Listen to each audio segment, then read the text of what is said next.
Welcome to history facts. చరిత్రలో ఈ రోజంటూ మళ్ళీ మీ ముందుకు వచ్చాను. మరి మొదలు పెడదామా? చరిత్రలో ఆగస్టు 23 ఏం జరిగింది అంటే, ముందుగా మనకు స్వతంత్రం వచ్చిన సంవత్సరమైన 1947లో ఆగస్టు 23న సర్దార్ వల్లభాయ్ పటేల్ను మొట్టమొదటి భారత ఉప ప్రధానమంత్రిగా ఎన్నుకున్న రోజు ఇదే. ఇక 1872 ఏపీ తొలి సీఎం టంగుటూరి ప్రకాశం పంతులు గారు జన్మించింది కూడా ఇదే రోజు. ఇక 1918 భౌతిక శాస్త్రవేత్త అన్నామణి కూడా జన్మించింది ఈ రోజే. ఇక 1964 సంగీత దర్శకుడు ఎస్ఏ రాజ్ కుమార్ కూడా ఇదే రోజు జన్మించారు. ఇక 1968 దివంగత గాయకుడు కేకే కూడా ఇదే రోజు జన్మించారు. ఇప్పుడు నేను చెప్పబోయేది చాలా ఇంపార్టెంట్, గుర్తుపెట్టుకోండి. 1966 లూనార్ ఆర్బిటర్ 1 భూమిని ఫోటో తీసిన మొట్టమొదటి రోజు ఇదే.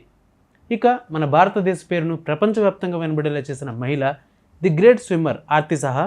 ఈమె 16 గంటల్లో 42 మైళ్ళు ఈది ప్రపంచ రికార్డు సృష్టించింది. ఈమె 1994 ఆగస్టు 23న మరణించింది. ఇక 2005 ఎంజీఎన్ఆర్ఈ అంటే Mahatma Gandhi national rural employment జాతీయ గ్రామీణ ఉపాధి హామీ చట్టంకు పార్లమెంట్ ఆమోదం తెలిపిన రోజు కూడా ఇదే. సో ఈ ఫ్యాక్ట్స్పై మీ ఒపీనియన్ ఏంటో కామెంట్ చేయండి. నెక్స్ట్ వీడియోలో కలుసుకుందాం.